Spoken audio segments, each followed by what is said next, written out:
dijamin rezeki.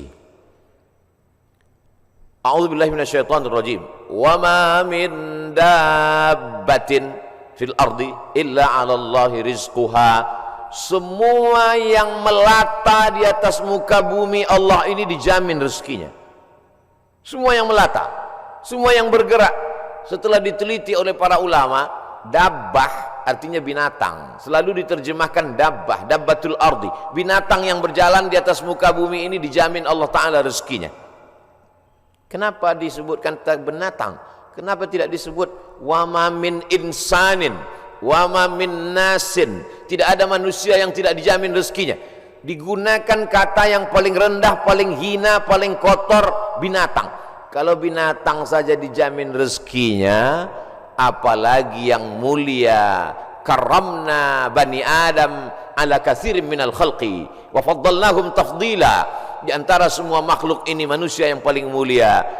Khalaqnal insana fi ahsani taqwim. Dari bentuk susunan fisiknya paling sempurna, dari bentuk keseimbangan antara akal dengan nafsunya juga sempurna. Ada yang satu ini nafsu aja, tak ada akal, binatang. Ada yang satu ini akal saja, tak ada nafsu, malaikat. Makanya kalau ada teman kita nafsu aja, tak ada akal, kita udah tahu dia sama geng mana. Maka paling sempurna bentuknya, keseimbangannya manusia. Tapi Allah tidak sebutkan manusialah yang kujamin rezekinya, tidak. Allah sebutkan yang paling hina. Kalau binatang yang kotor tidak berakal saja dijamin Allah rezekinya, apalagi manusia. Maka ada ungkapan pepatah orang Melayu, rezeki musang tidak akan dihabiskan harimau. Rezeki musang tak akan pindah ke mulut harimau. Secara fisik harimau lebih besar, secara fisik harimau lebih buas, lebih gagah, lebih tajam taringnya. Raja hutan, raja rimba. Musang biasa saja. Bahkan ada musang yang paling keren ya kopi luwak, karena itulah makanan dia. Tapi rezeki musang tidak akan mungkin dihabiskan harimau. Kalaulah gara-gara harimau musang itu tidak makan, maka sudah lamalah musang itu punah dan musnah, tidak ada lagi di permukaan bumi. Tapi sampai hari ini musang masih tetap ada dan harimau pun tetap ada. Begitu Allah Subhanahu wa taala mencari, menyediakan rezekinya. Binatang yang melata, melatanya tidak pula di atas tanah. Justru dia unik. Kalau binatang yang lain kakinya di atas tanah, kepalanya, dia justru terbalik. Justru kaki dia yang ke atas, dia yang ke bawah. Bukan Spiderman, cicak. Makanannya pun luar biasa. Yang dia makan tidak melata tapi yang terbang, nyamuk. Bisa juga dia makan. Jadi kalau ada orang dikasih Allah Ta'ala tangan, kaki, kudrat, iradat, kemauan, kehendak, dikasih Allah Ta'ala akal sehat, badan sehat, segar bugar, tapi cemas dengan rezekinya, dia mestinya malu dengan cicak. Kemudian bagaimana Allah Subhanahu wa taala membagi rezeki itu? Lau tawakkaltum 'alallah haqqa tawakkulih. Kalau kamu bertawakal kepada Allah sebenar-benar tawakal, la razaqakum kama ruziqat thair. Kamu diberi Allah rezeki sebagaimana seekor burung mendapatkan rezeki. Bagaimana seekor burung mendapatkan rezeki? Taghdu khimasan wa taruhu bitanan. Terbang keluar sarang pada waktu pagi dalam keadaan perut kosong dan pulang dalam keadaan perut kenyang. Sampai hari ini belum ada burung yang tidak mau terbang karena khawatir dapat rezeki atau tidak. Burung merpati terbang tinggi, tahu dia di mana letak sarangnya dan pulang dia dalam keadaan perut kenyang. Padahal yang diberikan Allah kepada dia cuma dua, paruh dengan cakar kakinya. Dengan dua itu bisa dia makan. Uniknya burung-burung ini adalah makanannya berada di dalam air, dia di atas udara, lalu kemudian dia hanya sebentar saja memantau, masuk dia ke dalam dan bisa diangkat kembali. Kalau tidak percaya pada isi ceramah saya ini, sering-sering nonton film yang isinya binatang aja, tentang flora dan fauna, tentang hewan, tentang burung. Aneh dan uniknya yang menyuruh kita untuk mempelajari binatang hewan ini adalah Allah SWT. Tapi yang mempertontonkan kita, kameramennya sampai berbulan-bulan di dalam hutan untuk menampilkan, hanya memperlihatkan seekor burung bisa menangkap seekor ikan, untuk memperlihatkan bagaimana Allah membagi rezeki kepada kita. Sesungguhnya di balik konten yang luar biasa ada kameramen yang sangat tersiksa. Jadi besar sekali jasa kameramen. Jadi nanti kalau beberapa hari ini akan keluar gambar Abdul Somad ceramah di Masjid Sunda Kelapa sedang begini-begini, itu kameramen yang luar biasa. Ini kameramen insyaallah masuk surga sama kamera-kameranya sekalian. Saudara yang dimuliakan, cuman kameramen kalau bisa matanya harus seimbang. Jadi jangan selamanya begini. Jadi sekali-sekali begini, sekali-sekali. Saya khawatir nanti setelah tua matanya begini. Selalu ada keseimbangan. Saudara yang dimuliakan Allah SWT, kamera itu pun juga adalah rezeki. Kenapa? Yuntafa'u bihi. Kapan kamera menjadi rezeki? Ketika dia bermanfaat. Kalau kamera hanya untuk mengambil gambar orang yang membuka aurat, maka itu bukan kamera rezeki, itu namanya kamera Sony. Itu namanya kamera laknat. Itu namanya kamera yang mendatangkan, bukan pada mereknya, bukan pada kameramennya, tapi apakah dia mendatangkan manfaat atau tidak. Begitu Allah SWT memberikan rezeki. Suatu ketika ada salah seorang dari wali-wali Allah, setelah mendengar ceramah Ustadz bagaimana perjalanan Ustadz berdakwah, bagaimana perjuangan Ustadz, saya menganggap Ustadz salah seorang dari wali-wali Allah. Kata jamaah, mendengar itu saya, ente kok tahu? Saya ini wali murid. Kaedah kewalian, la ya'riful wali illal wali. Yang tahu bahwa itu wali adalah wali juga. Jadi kalau ada orang mengatakan, menurut saya Kiai Anu itu wali, berarti dia wali. Lalu siapa yang tahu bahwa dia wali? Kamu mengatakan Kiai itu wali? Iya. Terus yang ngangkat kamu jadi wali siapa? Saya sendiri, kata dia. Ini namanya buceri, bule ngecat rambut sendiri. Karena dia klaim saja ada seorang wali Allah. Seorang wali Allah ini berjalan, dalam perjalanan panjangnya dia melihat ada seorang wali Allah juga yang duduk di gurun pasir hanya berzikir. Lalu wali yang berjalan bertanya kepada wali yang duduk, kamu kenapa duduk dari tadi tidak cari rezeki? Kata wali yang duduk, apa kau tidak tahu firman Allah, wa ma min dabbatin fil ardi illa 'ala Allahi rizquha. Semua makhluk yang melata di atas muka bumi Allah, rezekinya sudah dijamin Allah. Percaya kau pada ayat ini? Percaya, aku wali Allah. Kalau percaya kepada ayat bahwa rezeki dijamin Allah, untuk apa lagi kita cari rezeki? Kalau kau tidak percaya bahwa rezeki dijamin Allah, lihatlah di atas pohon kurma itu ada seekor burung, sejak telurnya menetas sayapnya patah, dia tidak bisa terbang, tapi dia tetap menjadi burung yang besar di atas pohon kurma. Kenapa? Kita lihat nanti, tak lama terlihat datang burung lain membawakan makanan. Datang burung membawakan cacing, datang burung membawakan ikan. Naik ke atas pohon kurma yang di atasnya ada seekor burung yang patah sayap. Begitulah kalau Allah berkehendak, rezekinya dijamin Allah, dia tidak perlu terbang. Datang burung lain membawakan. Burung yang datang ini bukan ojek online. Burung lain datang membawakan tanpa perintah manusia. Allah memerintahkan hatinya. Oh, begitu. Iya. Lalu apa kata wali Allah yang berdiri kepada wali Allah yang duduk? Kenapa kau tidak amalkan sunnah al-yadul ulya khairum minal yadis sufla? Kenapa engkau tidak memilih menjadi burung yang mendatangkan cacing dan ikan? Kenapa justru memilih menjadi burung yang duduk menunggu makanan datang?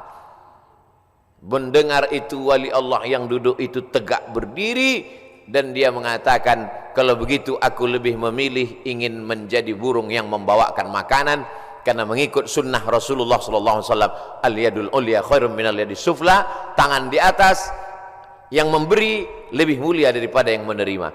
Artinya apa? Dengan rezeki, mencari rezeki, punya rezeki bermanfaat, maka orang itu lebih tinggi derajatnya daripada beriman, yakin tapi hanya menanti menunggu. Makanya dalam Islam diajarkan al-mu'minul qawiyyu, seorang mukmin yang kuat fisiknya, kuat otaknya, kuat ilmunya, kuat finansialnya, kuat duitnya. Khairun, dia lebih baik di hadapan Allah. Wa ahabbu ilallah, lebih dicintai Allah. Minal mu'minid dha'if, daripada mukmin yang lemah. Wali Allah kalau menerima hadis mudah dia menerima. Ini contohnya. Wali Allah begitu menerima hadis langsung dia terima. Dia langsung tegak berdiri.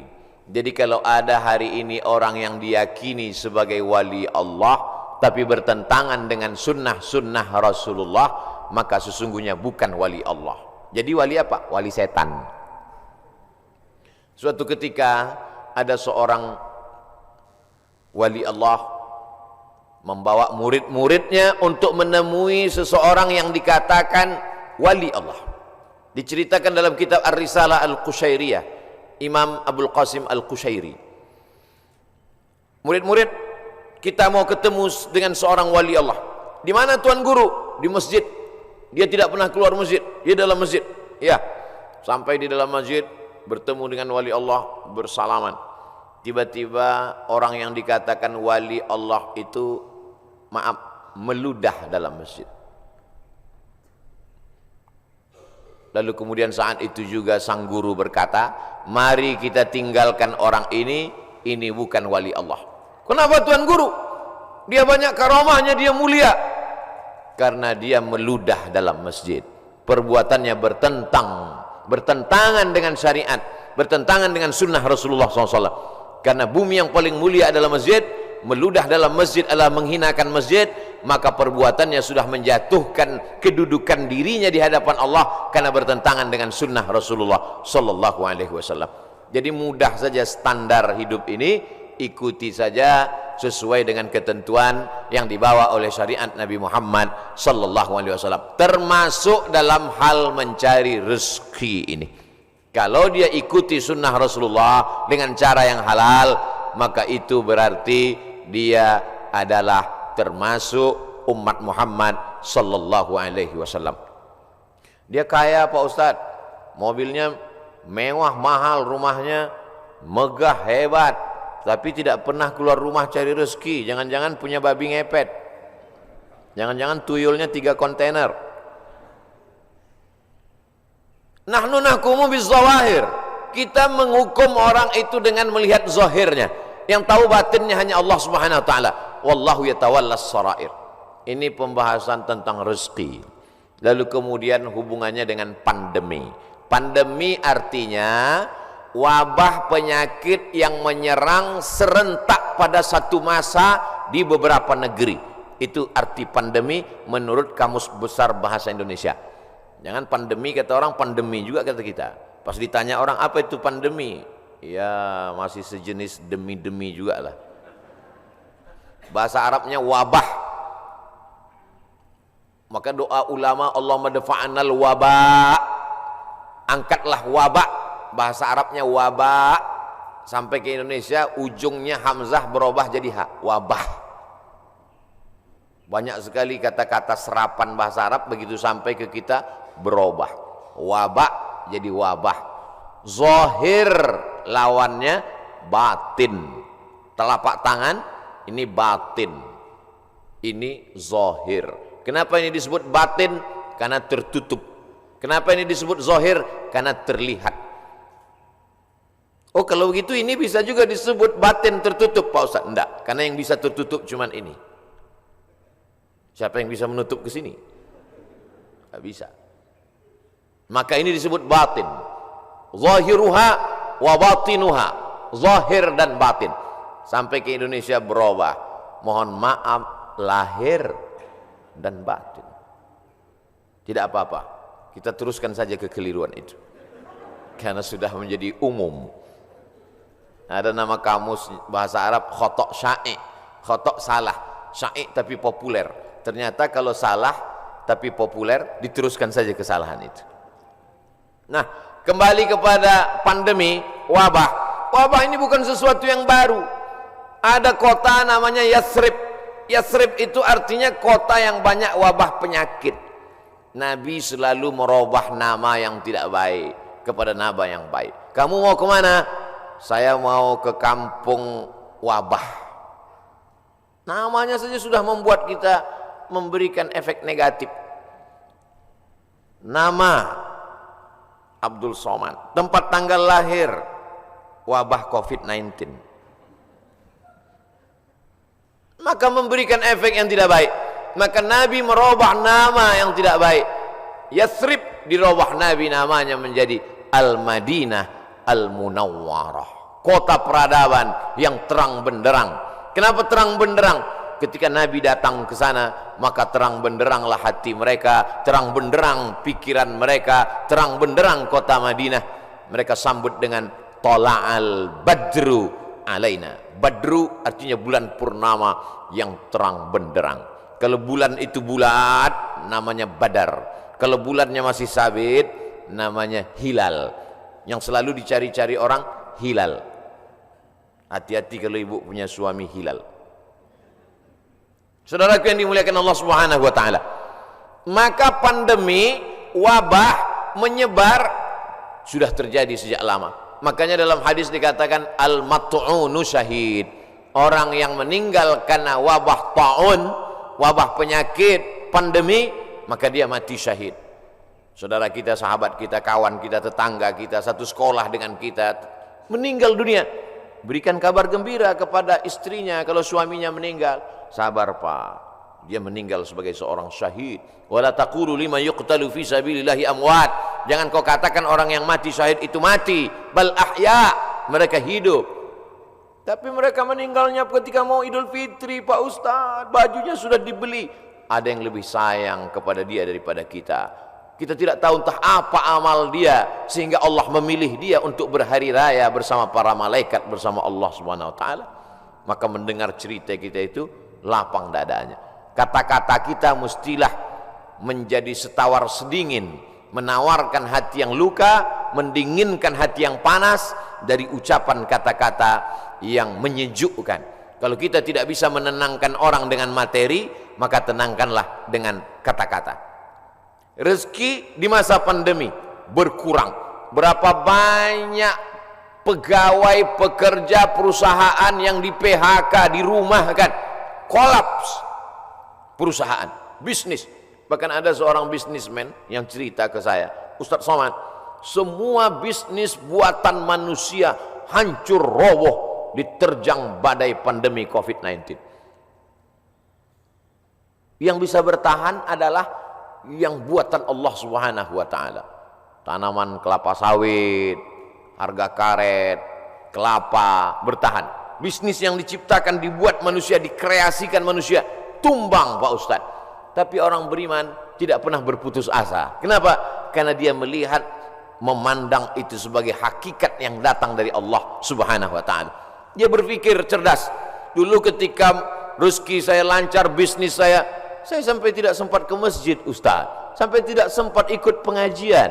Alhamdulillah, dengan adanya pandemi ini kami masih bisa menyekolahkan anak, masih bisa makan, mungkin rezeki berkurang, tapi saya lebih sering ngaji Pak Ustaz. Oh, jadi kamu sering pengajian? Iya, tapi wajah kamu nggak pernah terlihat. Saya pakai masker Pak Ustaz. Kamu sering ikut kajian saya? Ikut Pak Ustaz, tapi saya nggak pernah ngelihat kamu. Saya jamaah online Pak Ustaz. Insya Allah yang ikut pengajian online, surganya tetap offline. Jadi jangan khawatir. Ini ada juga ustaz-ustaz yang menakut-nakuti jamaah, yang selama ini hanya online saja, surganya pun online. Untung jamaahnya kurang cerdas. Kalau jamaahnya cerdas, mana ada surga online? Surga online itu surga bid'ah. Saudara yang dimuliakan Allah Subhanahu wa taala, jadi ketika kita melihat sesuatu itu dengan perenungan, maka sesungguhnya ada hikmah yang luar biasa di balik apa yang diberikan Allah. Asa an takrahu syai'an, boleh jadi kau benci sesuatu, fa huwa khairul lakum, tapi di balik kebencian kamu itu ada manfaat, hikmah yang luar biasa. Asa an takrahu syai'an, boleh jadi kamu tidak suka pada sesuatu. Wa yaj'alallahu fihi khairan katsira, dijadikan Allah di balik itu semua ada kebaikan-kebaikan. Tapi kadang kita susah untuk berpikir cerdas, cermat, jernih di tengah hiruk pikuk suara orang banyak. Gimana kata kalau kita mau berpikir saat di tangan kita dua handphone, yang satu IG, yang satu Instagram? Gimana kita mau berpikir jernih di saat kita sedang di tengah orang yang pikirannya berkecamuk? Maka bangunlah di tengah malam, seperti jamaah yang dikatakan protokol tadi, yang datang jam 3 malam ke masjid. Kalau dia sampai ke masjid jam 3, tentu bangunnya jam 2. Yang sholat subuh jam 7.30, nggak tahu bangunnya jam berapa. Dia datang ke masjid, tentu dia bangun, habis itu dia mandi, terapi mandi segar, menyegarkan tubuhnya, menyegarkan pikirannya, bersih, gosok gigi, suci, menghadap Allah SWT, sholat sunat wudhu 2 rakaat, sholat sunat taubat, sholat sunat tahajud, sholat sunat hajat, sholat sunat witir, berzikir, menjelang azan berkumandang ke masjid. Jernih pikirannya melihat ini. Kalaulah orang rezekinya seret, rezekinya mampat, lalu kemudian dia alihkan konsentrasinya untuk melepaskan sejarah kerisauannya dengan narkoba, dengan khamar, dengan pergaulan bebas, sesungguhnya dia hanya sedang mengalihkan satu masalah, masalah kecil, sedang dia alihkan kepada masalah yang besar. Gimana ibu? Bisnisnya sejak Covid ini makin turun atau makin? Alhamdulillah Pak Ustaz, alhamdulillah ada Covid. Alhamdulillah pula dia bilang ada Covid. Kenapa? Selama ini saya kalau mau buka usaha mesti sewa ruko, mesti sewa tempat. Hari ini saya bisa bisnis online Pak Ustaz. Saya cukup buat pasang iklan, masak di dapur sendiri, menggunakan jasa teman-teman yang bisa mengantar, akhirnya makan. Berapa banyak saudara-saudara kita yang hari ini bisnisnya tetap berjalan. Dengan cara apa? Dengan cara online. Cara menyampaikan makanannya saja yang online, makanannya tidak online. Bukan berarti makanan itu digambar lalu dikirim. Makanannya tetap diantarkan dan berjalan. Kenapa? Karena ketika kita duduk dengan tenang, maka akan ada ide-ide yang diberikan Allah Subhanahu wa taala. Yang menenangkan hati itu siapa? Allah.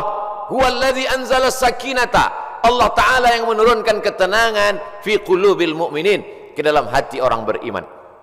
Tapi tidak semua bisa begini. Apotik, jual obat, minyak kayu putih, haba sauda, madu, justru di musim-musim ini peningkatannya luar biasa. Kenapa?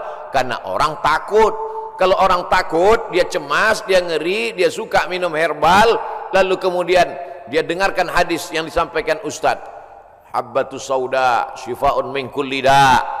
Habba sauda, jintan hitam, Arab, obat dari segala macam penyakit. Yang tidak bisa diobatinya hanya tua dan mati saja. Yang lain daripada itu bisa diobatinya. Alaikum bisyifa'aini, hendaklah kamu berobat dengan 2 penyembuh, al-asal, madu, wal Qur'an. Wa nunazzilu minal Qur'ani ma huwa syifa'. Kami turun Al-Qur'an itu sebagai obat, sebagai penyembuh, sebagai penawar. Maka diamalkan mereka ruqyah, habba sauda, herbal, madu, jintan, kostul hindi, maka luar biasa.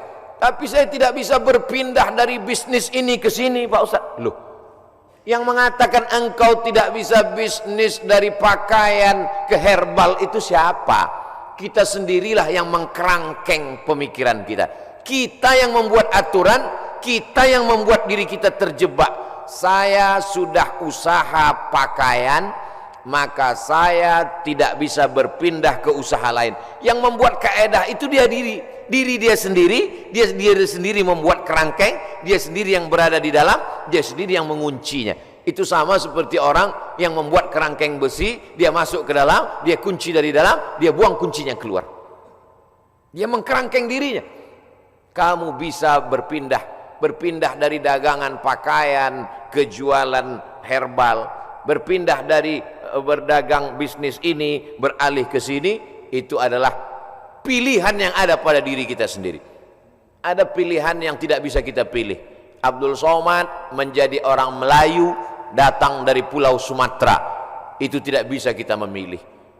Saya tidak bisa memilih. Malaikat tidak pernah dulu memberikan saya pilihan di alam rahim, Abdul Somad, kau mau jadi orang mana? Mau jadi orang Amsterdam atau mau jadi orang Riau? Tak ada. Itu bukan pilihan saya. Itu pilihan takdir dari Allah Subhanahu wa taala. Tapi ada masanya kita bisa memilih antara bisnis ini atau ini, beralih ini atau ini. Ustaz, ada yang mau saya tanyakan Ustaz? Ya silakan. Bolehkah saya beralih bisnis? Boleh. Yang tak boleh beralih ke lain hati. Saudaraku yang dimuliakan Allah Subhanahu wa taala. Jadi bagaimana tiba-tiba pikiran kita menjadi sempit sampai tidak nampak solusi? Bagaimana tiba-tiba hati kita ini menjadi beku sampai semuanya terasa menyulitkan, menyusahkan kita? Maka Allah Subhanahu wa taala memberikan kita kelapangan.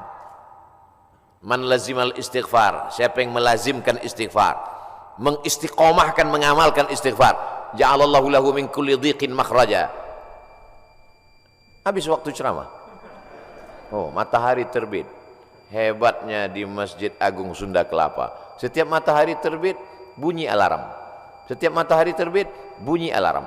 Setiap matahari terbit bunyi alarm. Lama-lama jamaah mengambil kesimpulan bahwa kalau alarm tidak berbunyi, matahari tidak terbit. Kalau ada usaha, baru ada rezeki. Kalau ada usaha, baru ada rezeki. Kalau ada usaha, baru ada rezeki. Kalau tidak ada usaha, berarti tidak ada rezeki. Rezeki terbagi dua. Ada rezeki yang bersifat mauhibah, pemberian Allah. Ada rezeki yang bersifat al-kasbu, usaha. Dan berapa banyak rezeki yang berdasarkan pemberian Allah Ta'ala jauh lebih besar daripada usaha. Tapi jangan gara-gara ini lalu orang tidak mau berusaha. Usaha datang dari kita, pemberian datang dari Allah. Cobalah tanya bisnismen orang-orang kaya itu, apakah dari usahanya itu datang? Berapa banyak usahanya biasa saja, tapi pemberian Allah Subhanahu wa taala luar biasa. Yang dinilai Allah adalah bagaimana seorang hamba berusaha. Itulah ahlus sunnah wal jamaah. Adapun orang yang berpangku tangan menunggu hujan turun dari langit, mereka adalah ahlul bid'ah wad dhalalah. Namanya kelompok Jabbariyah. Jabr, al-Jabr. Ada wali nikah itu namanya wali majbur, wali yang boleh memaksa. Jabbariyah orang yang terpaksa. Kata dia hidup dia ini terpaksa karena takdir. Kau kenapa tidak berusaha?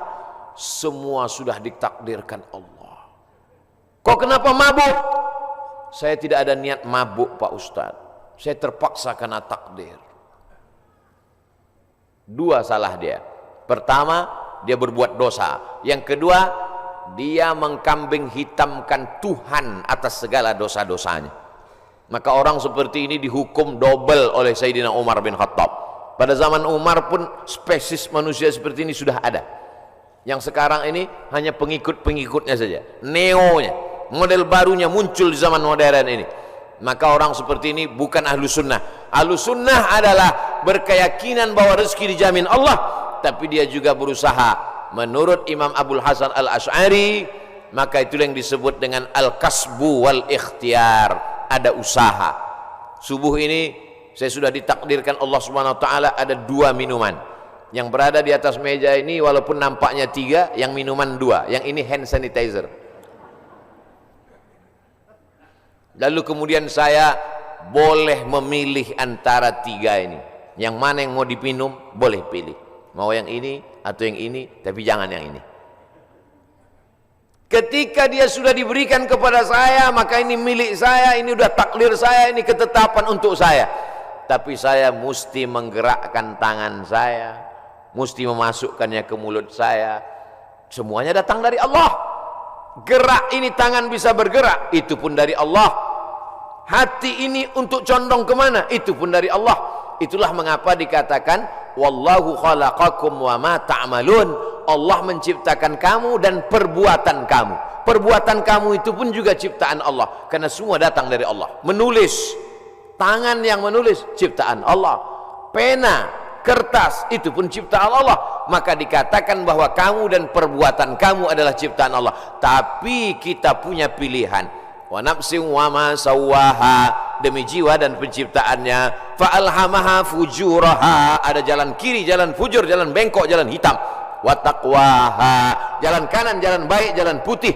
maka kita tinggal memilih. Ketika pilihan kita benar, kita dapat surga. Walladzina amanu wa 'amilus solihati ulaika ashabul jannah walladzina kafaru wa kadzdzabu biayatina ulaika ashabun nar.